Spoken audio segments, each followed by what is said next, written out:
राधे राधे। कैसे हैं आप लोग? ईश्वर कृपा से आप सब अच्छे होंगे। ईश्वर सब पे कृपा बनाए रखे, सबका कल्याण करे। आज हम बताने जा रहे हैं कार्तिक महात्म का 35वां अध्याय, तुलसी विवाह विधि। बोलो लक्ष्मी नारायण भगवान की जय। इतनी कथा सुनकर ऋषिवर कहने लगे कि हे सूत जी, जब हम आपसे तुलसी विवाह की विधि पूछना चाहते हैं, सो कृपा करके वर्णन कीजिए।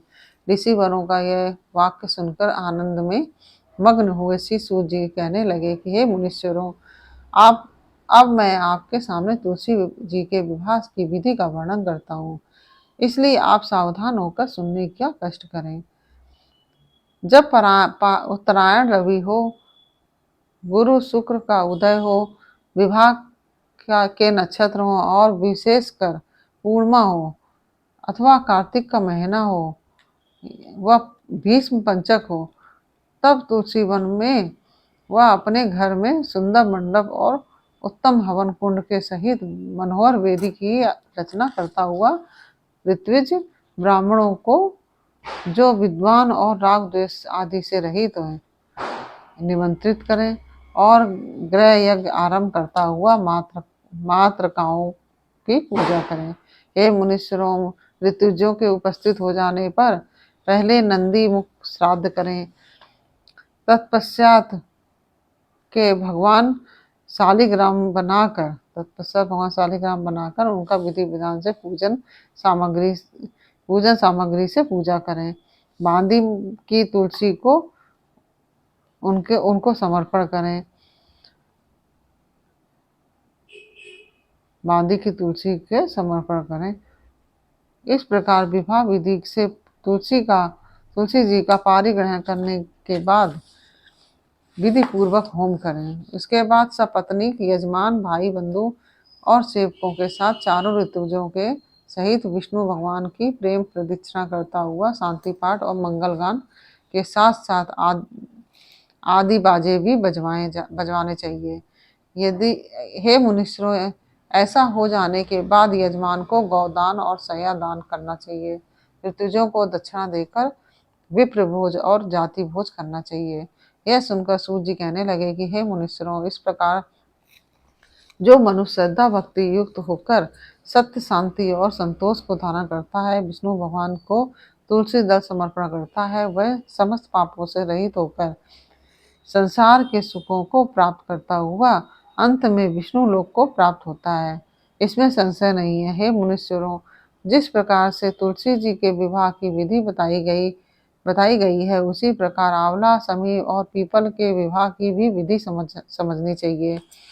कार्तिक मास के महीने में विवाह के दिन अथवा उसके प्रथम दिन प्रातःकाल नंदी मुख श्राद्ध और मात याग करके गौधूलीय लग्न में यजमान स्नान करे और शुद्ध श्वेत वस्त्र पहनकर नित्य क्रिया के बाद मंडप के नीचे कुशासन पर पूर्व की ओर मुख करके बैठे और तत्पश्चात आचमन और प्राणायाम करके निम्नलिखित संकल्प का उच्चारण करें। ओम अदत्तसत ब्राह्मोहि दियात प्रहरादे श्री श्वेत बारहा कल्पे जम्बूदीपे भारत खंडे विक्रमादित्य राज्य अमुक संवत्सरे अमुक मासे अमुक पक्षे अमुक तिथि अमुक वासरे अमुक गोत्रोत्पन्न अमुक शर्मा वर्मा व गुप्तो अहम मामाखिल विधि पातक समन पूर्चक भीष्ट सिद्ध्यर्थ सकल विघ्न समनार्थ माथुरा योग मैश्वर्याभि वृद्धयथ श्री विष्णु देवता प्रार्थ्यर्थ तुलसी विवाह कर्म करिष्ये। इस जगह जहाँ अमुक शब्द आया है, वहाँ पर उस संमत महान तिथिवार आदि का उच्चारण करना चाहिए। तदंगत्वेन गणेश पूजनम स्वस्ति पूर्णाम वावनम गृह यज्ञ चा करिष्ये। इस प्रकार संकल्प पढ़ने के पश्चात गजानन भूत गणादि सेवितम कपित जम्बू फल चारु भक्षणम उमा सुतम शोक विनाश कारकम नमामि विघ्नेश्वर पाद पंकजम शुक्लांबरधरम विष्णु शशिवर्ण चतुर्भुज। इस मंत्र को पढ़ते हुए पुष्पाक्षत हाथ में लेकर गणेश जी पर चढ़ाएं और तत्पश्चात स्वस्ति वाचन और पुण्य वाचन पढ़ते हुए अथवा ब्राह्मणों द्वारा उच्चारण करते हुए भगवान का ध्यान करें और तत्पश्चात दूब और कुशा द्वारा कलश के जल के छींटे लगाते हुए निम्न वाक्यों का उच्चारण करें। और वह मंत्र आपके जो पुरोहित होंगे वो बोलेंगे, क्योंकि ये काफ़ी बड़ा मंत्र है। इस प्रकार पढ़ते हुए, इस प्रकार उच्चारण करते हुए यजमान प्रार्थना करें कि तिथि, करण, मुहूर्त, नक्षत्र, ग्रह और लग्न आदि देवता मेरे ऊपर प्रसन्न हो, दुर्गा पांचाली प्रसन्न हो, अग्नि पुरोगा और विश्वदेवर प्रसन्न हो, इंद्र पुरोगा मरुद गण देवता प्रसन्न हो, माहेश्वरी से लेकर सब ऋषिवर प्रसन्न हो, ऋग्वेद और आदि प्रसन्न हो, ब्रह्मा और यज्ञ ब्राह्मण प्रसन्न हो, शिष्य सरस्वती श्रद्धा भगवती कल्याणी रिद्धि सिद्धि तुष्टि पुष्टि और अभय करने वाली देवियों सहित गणनायक कुल देवता, ग्राम देवता और इष्ट देवता सब मुझ पर प्रसन्न हो, तथा ब्रह्मद्वेषी पापी दुराचारी निंदक व्यभिचारी विघ्नकर्ता तस्कर और शत्रु कर्मों का उदय हो। जल आहुतियाँ दिन रात घड़ी और पल आदि मेरे लिए कल्याण करने वाले हों। रवि चंद्र मंगल बुध गुरु शुक्र शनि केतु आदि ग्रह, विष्णु जी मेहर और स्वामी कार्तिकेय मेरे ऊपर सदा प्रसन्न रहें।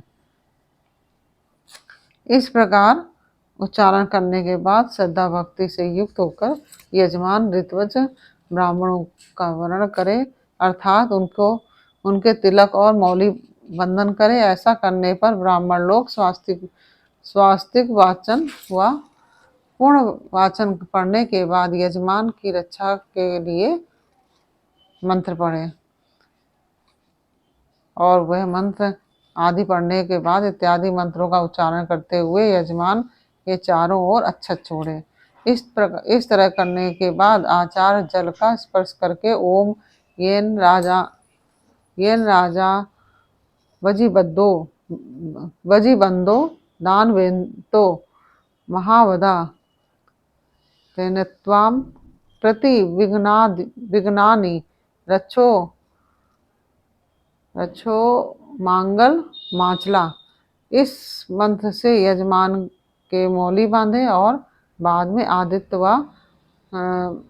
इस तरह से वो जो मंत्र हैं आप करते हुए जो आपके जो पुरोहित होंगे वो मंत्र आदि बोलेंगे।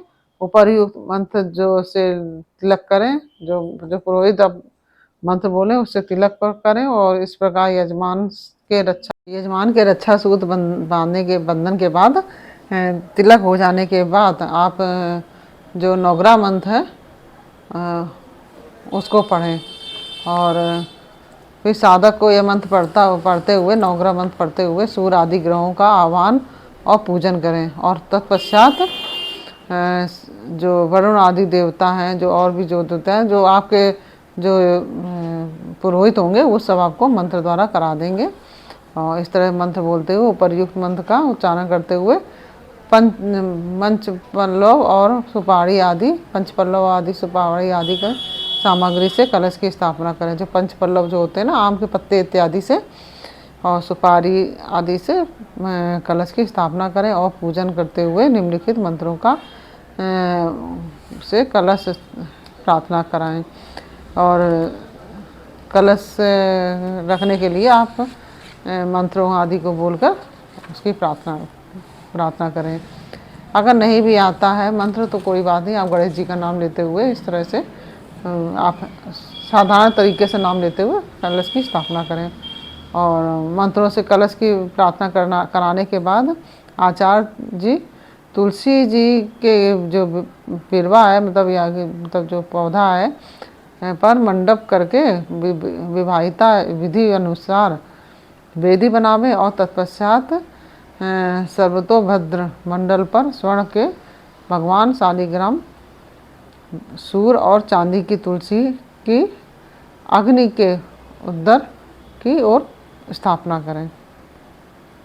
और इस प्रकार स्थापना करके आप मंत्र आदि बोलेंगे और मंत्रों से विष्णु भगवान और भगवती तुलसी का ध्यान करें और देश का उच्चारण करते हुए सब प्रकार के विघ्न पाप और दुखों की शांति के लिए तथा श्री विष्णु भगवान की प्रीति के लिए यजमान द्वारा पूजा सामग्री से विष्णु जी और तुलसी जी का पूजन कराएं। बाद में मंत्र आदि के द्वारा आप पुष्पांजलि समर्पण करते हुए आचारानुसार श्री कृष्ण प्रतिमा के सम्मुख तुलसी जी की प्रतिमा करके मंगल गान करके वाद्य के सुगंधित तेल और अन्य सुगंधित पदार्थों को ग्रहण कर देना। प्रतिमाओं पर उष्णोदक जल के छींटे लगाते हुए वस्त्र यज्ञोपवीत केवल विष्णु के लिए चंदन पुष्पों का मतलब हार और आभूषण तथा घंटा वादन के सहित मंत्र बोलें और उस मंत्र से विष्णु में तुलसी जी के कंगन बंधन करते हुए हाथ जोड़कर प्रार्थना कराएं। तत्पश्चात एक हाथ से लंबी चौड़ी तथा और चौरस बनी हुई वेदी को कुशाओं से साफ करते हुए अर्थात उस पर पड़े हुए तृण आदि को हटाकर उन कुशाओं को ईशान दिशा में छोड़ दें। इसके बाद गोबर से उस वेदी को लीपकर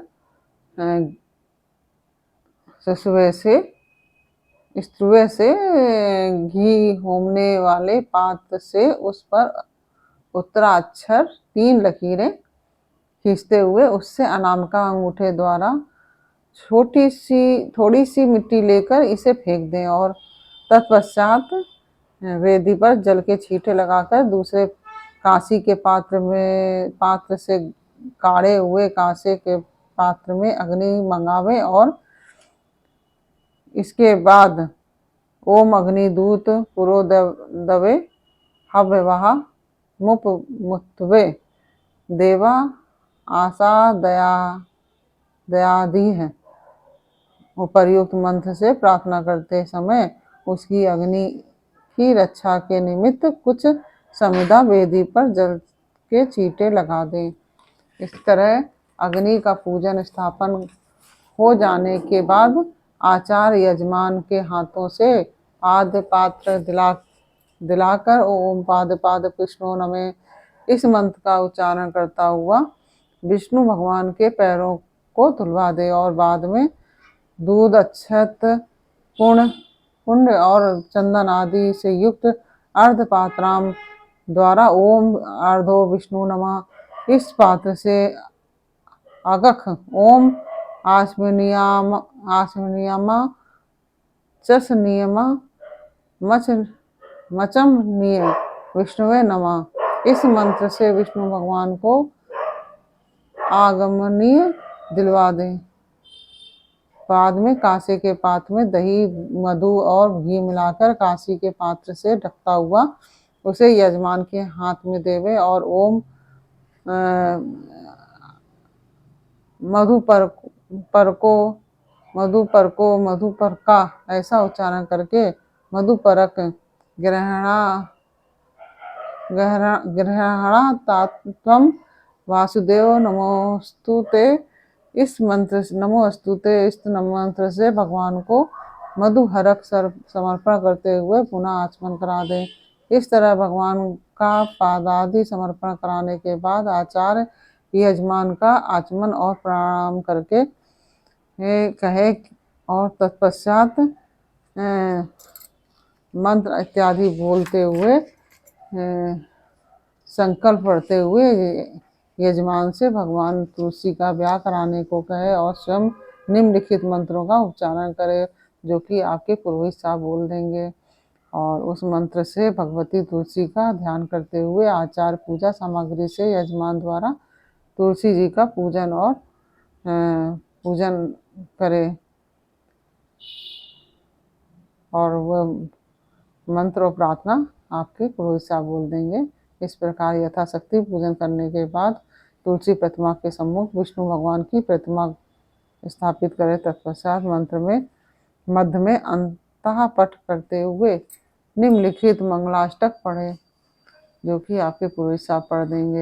यह मंगल श्लोक पढ़कर अंतः पठ को हटाता हुआ आचार अक्षत छोड़े और तत्पश्चात यजमान को उत्तर मुख बैठाकर आचमन प्राणायाम करते हुए शंख में दूब, अक्षत, फल, पुष्प, चंदन और जल लेकर निम्नलिखित संकल्प का उच्चारण करते हुए उसके द्वारा यजमान श्री तुलसी जी को विष्णु भगवान के समर्पण कर दे और संकल्प लें। इस तरह संकल्प उच्चारण करता हुआ भगवान विष्णु देव के आगे जल सहित अक्षत छोड़े और पार्वती जो संभूताम वृंदावसमनी संस्थिता अनादिम या निधना वल्लभाम ते ददाम्या। इस प्रकार और भी मंत्र बोलेंगे जो आपके पुरोहित, जो मंत्र से भगवान विष्णु की प्रार्थना करते हुए निम्नलिखित मंत्रों से तुलसी जी की प्रार्थना करें। इस प्रकार प्रार्थना सहित तुलसी जी का विष्णु भगवान को समर्पण कर देने के पश्चात यजमान यथाशक्ति दक्षिणा समर्पण करें और ऋत्विज लोग उस समय शांति पाठ और वेद मंत्रों का उच्चारण करें। इस प्रकार यह हमने आपको तुलसी विवाह से बताया। और जो मंत्र आदि हैं आप अपने जो आचार्य हैं उनसे कहला दीजिएगा। और यह आपको कैसा लगा यह हमें कमेंट बॉक्स में अवश्य बताइए। और यदि अच्छा लगा हो तो वीडियो को लाइक शेयर अवश्य कर दीजिए। और यदि आपने हमारे चैनल को सब्सक्राइब नहीं किया है तो प्लीज़ हमारे चैनल को सब्सक्राइब कर लीजिए, बेल आइकन बटन अवश्य दबा दीजिए, जिससे कि हमारे आने वाले वीडियोस आपको प्राप्त हो सकें। और इसी के साथ हम अनुमति चाहेंगे, फिर मिलते हैं आपसे।